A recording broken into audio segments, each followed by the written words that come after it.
What is up, New York Giants fans? Thank you for tuning in to yet another episode of Tommy's Takes. Of course, I'm your host, Tommy G. You could have been anywhere in the world, but you're here with me, and I appreciate that.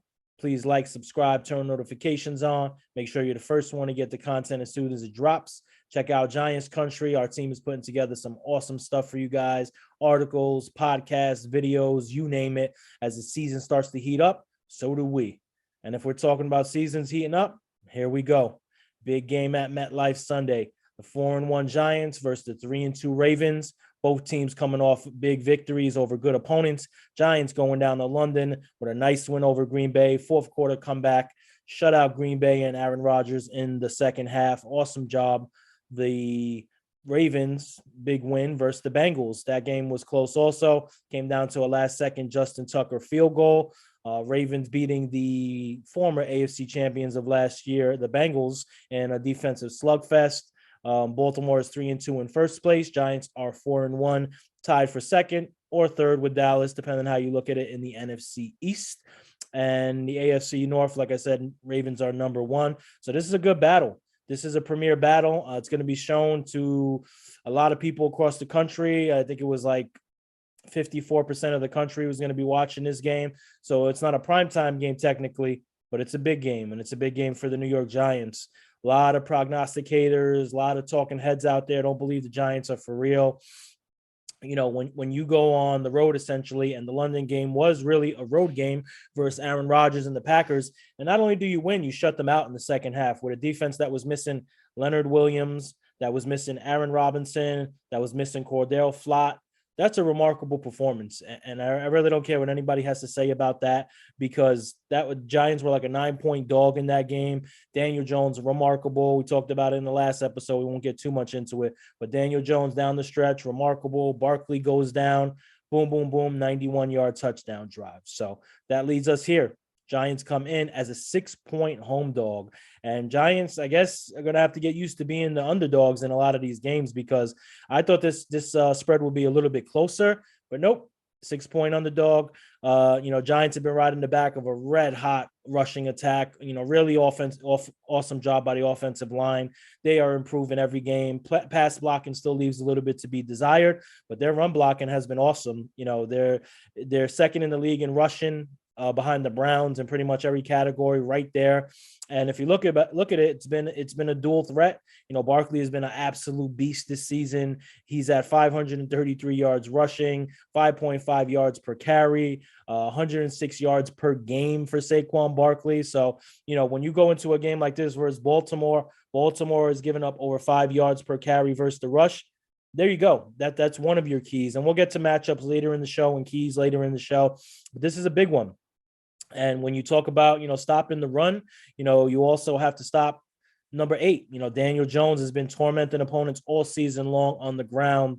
He, really, even last week with a hobbled ankle, was able to get some clutch first downs against Green Bay, really able to keep the defense honest. They couldn't pin their ears back with Jones back there. Awesome job by him scrambling when he needed to. And, when you look at it, Kafka's doing a great job scheming play action, bootlegs, keeping the defense honest, working to Jones' strengths. And I know that a lot of people out there say, well, they're protecting Jones and they don't want him to throw it deep and they don't want him to turn it over. And yeah, okay. Listen, when you have a offensive coordinator that can game plan to a player's strengths, that's not a detriment. Now, if you want to say Daniel Jones is not Tom Brady or Pat Mahomes, fine. That's fine. He's not them. He hasn't proven to be anywhere near as effective as them. But don't knock the quarterback for playing well and executing within the team scheme, right? Because that's what he's supposed to do as a player. He's supposed to utilize his talents, and they have. We've seen it versus the Bears with the bootleg, the play action. Jones doing a great job with the ball fakes on those plays. Sometimes those little intangibles get missed, but they shouldn't be missed. He's utilized his legs. He's rushed for 230 yards this season, 5.6 yards per carry, 2 touchdowns.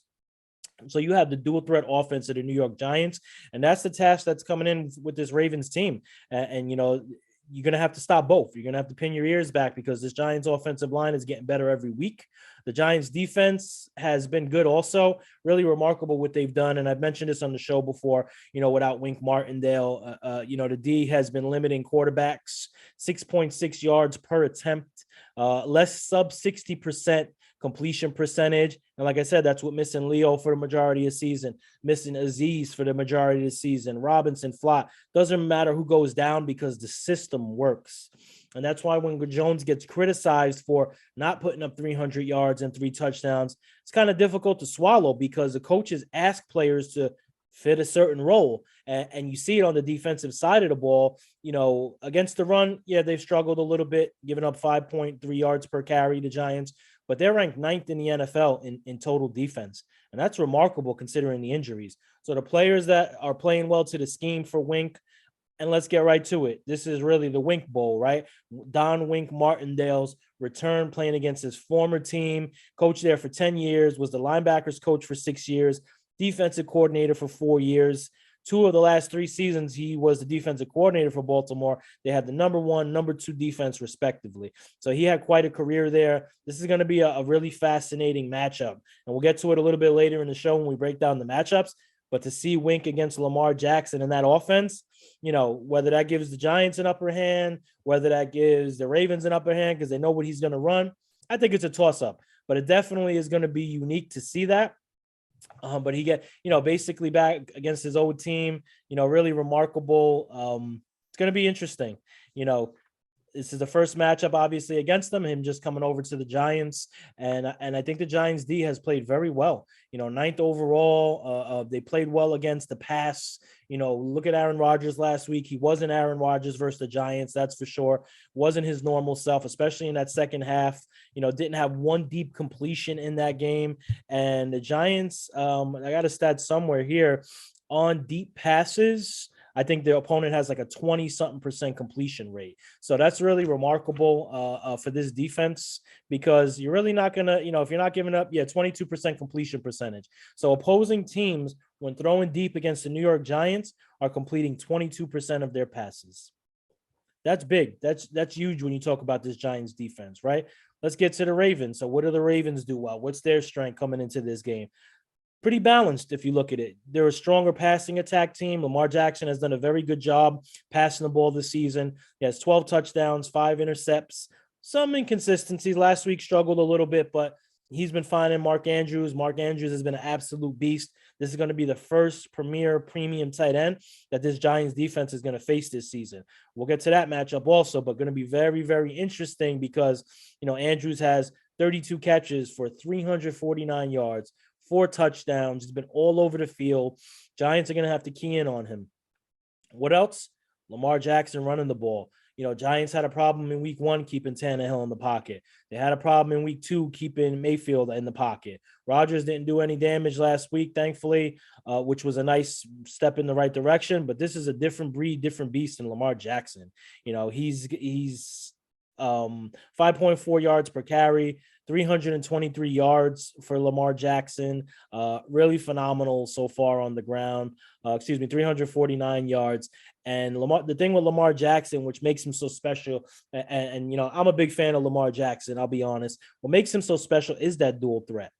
Some people will say he's limited in passing. He's more of a running quarterback. He's this, he's that. Try to pigeonhole him. Well, you can't pigeonhole this guy. And the Giants defense needs to be honest against the pass. They need to be staunch against the run because the minute you slip up on one of those facets, he's going to attack you in the other. So that has to be a huge, huge part of it. The rushing attack overall, 723 yards for the Ravens, 5.4 yards per carry. So they can run the ball. They are up there with some of the league leaders. So you got to be honest against both. You got to protect against the run, the natural run with the running back. You got to protect against Lamar Jackson running the ball, break and contain. It's going to be super important to keep contain on him, keep him in the pocket. And you got to watch for him as a passer. And that's why the Ravens are 3-2. That's why they've been a perennial playoff team since they drafted Lamar Jackson. That's why he's one of the top quarterbacks in the league. So that's some of the challenges that'll be facing the Giants. And unfortunately, let's talk about some injuries. When it comes to facing the Ravens, the Giants are going to be shorthanded. And that's not a repeat. We talk about it every single week with injuries with the Giants. There are some positives coming up. Looks like Leonard Williams is going to play. He's been practicing. He was limited. Dory was limited. Myrick, Aziz, Wandale was limited. Saquon limited with the shoulder. He'll play. I would say the only players that don't play on this list are going to be Tony. I would say probably Tyrod's getting closer. He's not going to play, though. I think Aziz will play. I know Leo will play. Well, no, being, knowing from here. I know Adoree will play as well. And it's going to be tough because did not practice. You had Flott, you had Tony, you had Galladay, you had Tony Jefferson, and that's a DNP on a Thursday. So doesn't leave much time for progress for those. So probably not going to play this week. But listen, you're going to get Leonard Williams back, most likely. That's a huge factor of playing against this run with Lamar Jackson. You want Leonard Williams in the middle of that D-line, taking up double teams from the O-line, having the ends be free. You seen Kayvon Thibodeau disruptive last week against the Packers, especially in that second half, forcing holdings, deflecting balls, almost getting to Rodgers several times. You have Dexter Lawrence, who is having a breakout season. You also seen Aaron Rodgers after the game say, hey, number 97, he needs to be recognized as one of the premier players. Well, that's Dexter Lawrence. You can say his name. Really phenomenal job Dexter has done this season, manning up, especially with Leo out last week. Had the important sack against Rodgers. So you're looking at having that D-line together for the first time. I don't want to jinx Aziz because I don't think he's 100%, but Leo will be there. You'll have Thibodeau. You'll have Dexter Lawrence.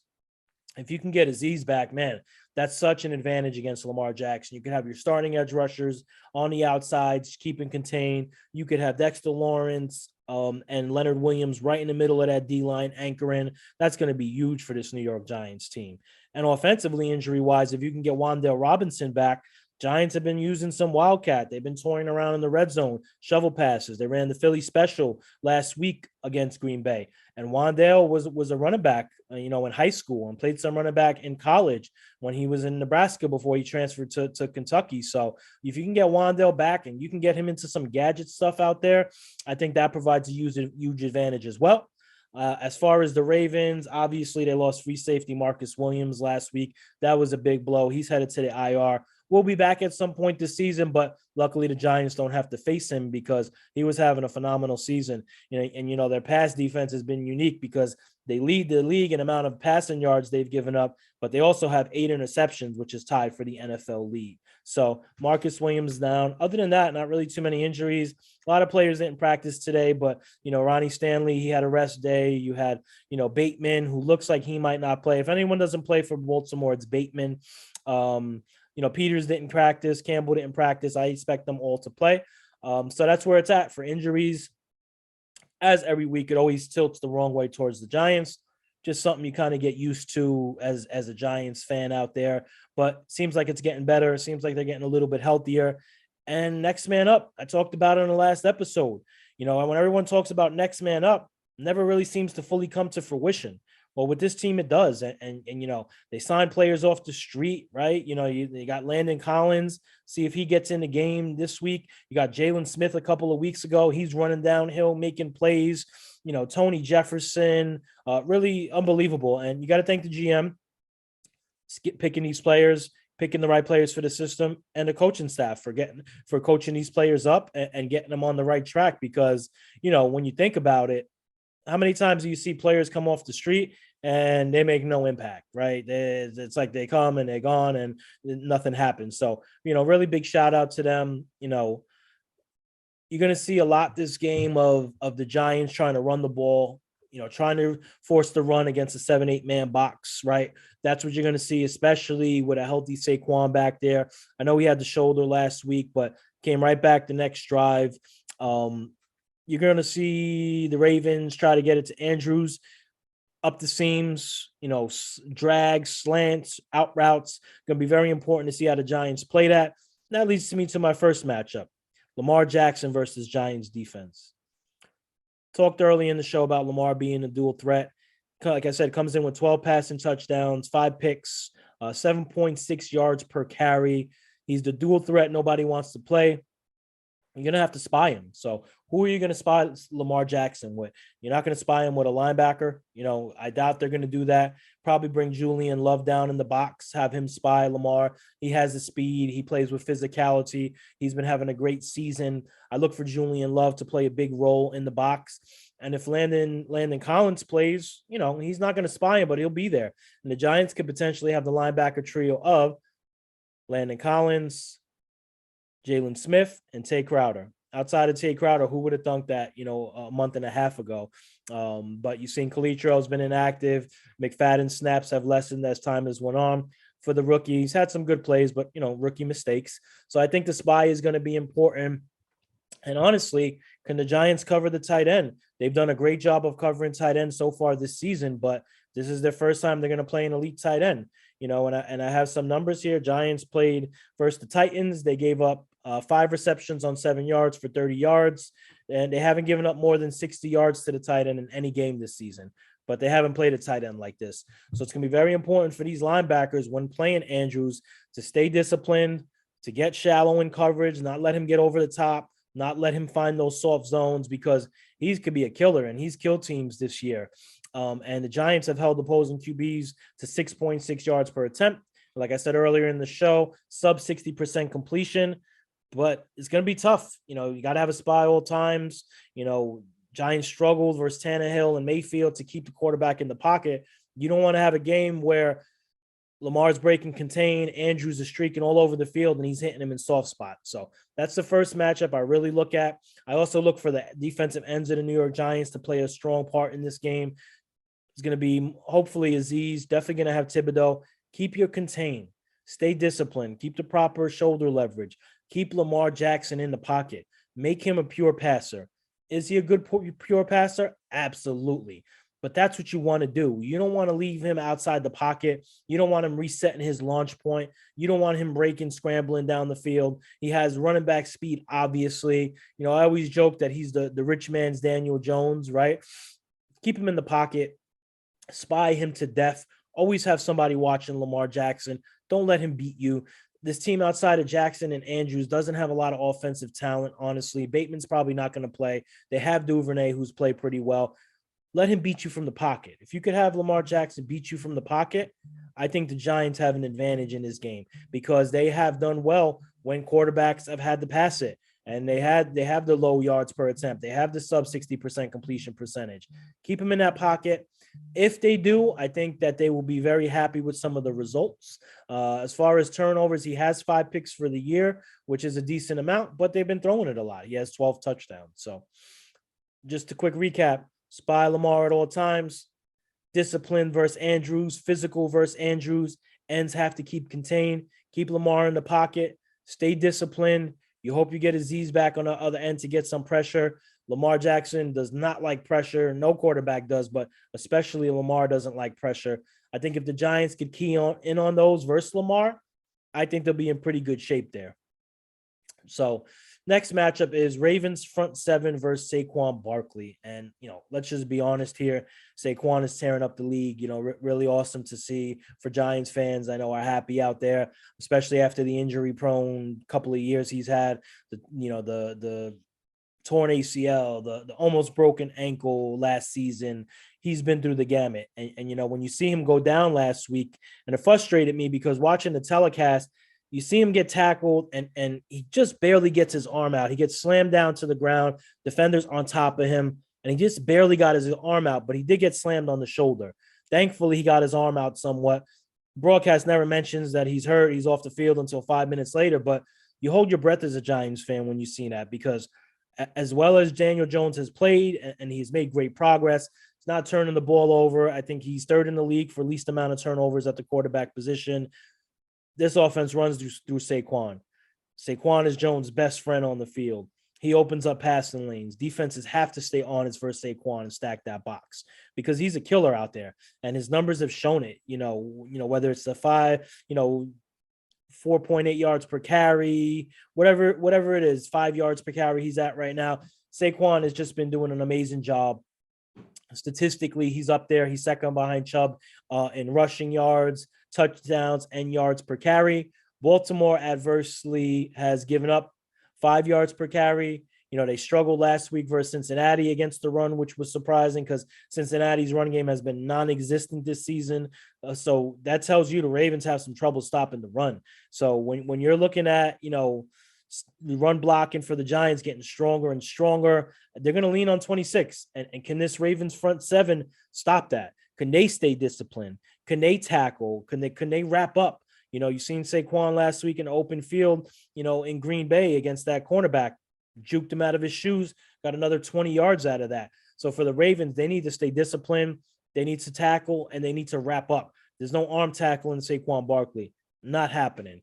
That's going to be a matchup that I look. You have Calais Campbell, obviously, on the Ravens, veteran defensive end. I look for him to play a huge part in stopping Barkley. Always been good against the run in his career.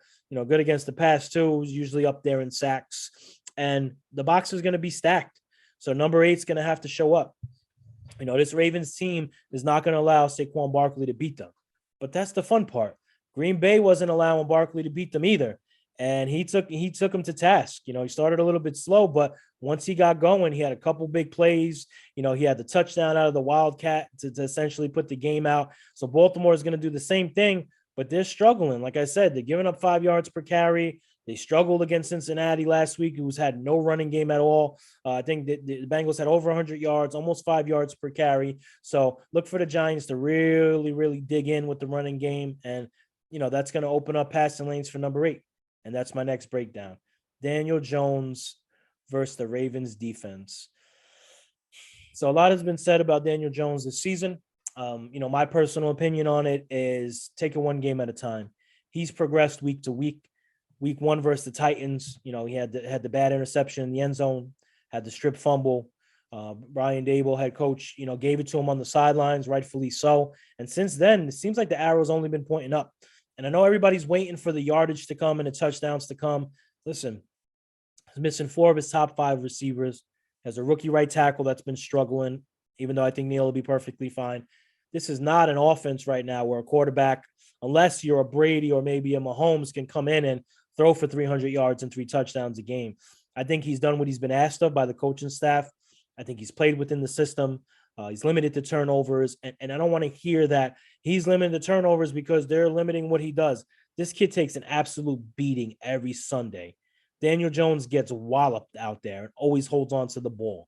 He's had 3 turnovers this season. 1 wasn't his fault. If you minus that out, he hasn't had a turnover in 4 games. So give the kid his credit, honestly, because he's played well. But, you're going against the Ravens pass D that has given up the most passing yards in the league. Let's be honest. Like I said, they're tied for the league lead in interceptions. They're opportunistic. Jones has to be careful with that, especially when it comes to Marlon Humphreys. You would hope that he tries to stay away from him somewhat, depending on what the game plan is. But this Ravens passing defense can be had. They've given up a ton of yardage every week. Last week, they played a much better game passing defense against the Bengals, limited Joe Burrow to around 220 passing yards. But at the end of the day, they lost, their best secondary guy, safety in Marcus Williams. So that's a tough loss. They still have Humphreys, but that's a tough loss. When you lose a safety like that, a free safety, smart, physical, versatile, that's a huge loss. And I think this team is going to look a little bit more like the most passing yards in the league given up team than tied for most interceptions in the league. Jones has to take advantage. You might get Wan'Dale Robinson back. If you don't, you're going to look at Darius Slayton. Darius Slayton last week, 7 targets. He had 6 catches. He had a couple first downs, played hard, played tough, didn't drop anything. I look for Slayton to be featured more in this game than he was last week because it's really last man standing right now. And Tony, who knows when Tony's going to be back? That's a huge question mark. He hasn't practiced again all week. I don't think we're going to see him back till after the bye week, honestly. So it's going to be on Slayton. It's going to be on Daniel Bellinger, who has been a revelation for the New York Giants. He has played awesome. His blocking is great. He's caught every pass that's been thrown to him for the most part. Scored the touchdown last week on the Philly special. So I look for Jones to try to get it to Slayton, Bellinger, when he passes it. And maybe if you can get Wan'Dale healthy back, which I think he might be back this game, but I thought he'd be back last weekend. He wasn't. Jones is going to have a chance here to get some passing yardage because the Ravens have given it up, and there's no question about that. Let's go to who to watch. So my top players to watch, we'll start with the Giants. I'm going to go Julian Love. I think he's going to have a big impact this game. He's going to have a large role in helping spy Lamar. I don't think he'll be the only one that spies Lamar, but he's quick, fast. He could tackle. He could wrap up. Not the most physical, but when you have sound technique tackling and you could wrap up, that makes up for missing out on physicality. So I look for Julian Love to play a very big role against stopping Lamar and spying him. Next one, I'm going to go Kayvon Thibodeau. Listen, I was hard on him in the first half versus Green Bay. In looking at the film, he was disruptive. He was active, just missed on a couple sacks. I counted 3 holdings that possibly could have been called. That's neither here nor there. I think Thibodeau keeps taking steps in the right direction. I think he gets home this week versus Lamar. Play great, contain, keep Lamar in the pocket, play stout against the run when they do attempt to run. But I think Kayvon's a player to watch this week. Next up, just talked about him, Daniel Bellinger. Ravens have played pretty solid against tight ends this year, but I look for Bellinger to keep taking steps forward also. He's been great run blocking. He could pass block. He could catch the ball, big hands, physical in the open field. He's really the tight end the Giants have been looking for. They tried their hand with the hybrid type tight end with Evan Ingram. Unfortunately, it didn't work out. He's in Jacksonville right now. So I look for Bellinger to have a big role, especially with Tony, Wan'Dale, and Galladay out. Hopefully, like I said many times, Wan'Dale can play. If not, you are missing 4 of your top 5 receivers. Look for Bellinger to catch some spots, find some spots in the zone, and continue on his progress that he's had this year. Now we'll go to the Ravens. So this one will be a very familiar name, Jason Pierre-Paul. Back playing on the Ravens, had a sack last week. We know JPP well around here. Always been a great player, always been active, always getting pressure. I look for him to kind of get psyched up and hyped up to play against his former team. I think he plays a role for the Ravens this week in trying to contain Daniel Jones. Obviously JPP is long, physical, quick. He's the type of guy that can play that contain and keep a quarterback in the pocket, similar to what the Giants want to do with Lamar. Ravens are going to try to do the same thing with Jones. I think JPP has a big part in that. Let's go to Duvernay. Their number 1 receiver with Bateman out. He's played okay. He's had some big plays for Lamar. Definitely want to cover him up. Adoree, I think, will play. Looks like he's a lock to come back. He missed the second half last week. If he plays, I think that's huge for the Giants. They're already missing Aaron Robinson, Cordell Flott, which has been tough. But guys have been stepping in. Next man up. You have McLeod. You have Moreau. These guys have been stepping up, filling the role. But if Adoree doesn't go, look for Duvernay to have some good matchups out there. And you don't want to have a game where Lamar starts getting loose and hitting him and opening up the run for them. So make sure we keep Duvernay on lock. And then you have Marlon Humphreys. Let's be honest, the best player on this Baltimore defense right now.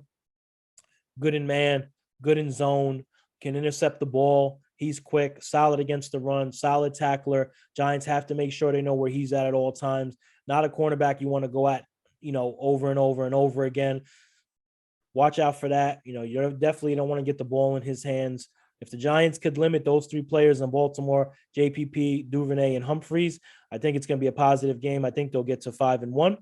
And that leads me to my prediction of the week. I think the Giants pull this one out. I think it's a close game. I would say Giants 24, Ravens 21. I think Saquon gets loose a couple times. Jones continues on his progress as quarterback of this team. No turnovers. Ravens, I think, will struggle a little bit versus Wink. Wink is going to be super pumped for this game. Giants defense keeps Lamar in check. Lamar has a couple turnovers, and the Giants win the game and go to 5-1, and all will be great and all will be right for Giants fans. So that's the episode for today. We'll be back on the weekend with our recap.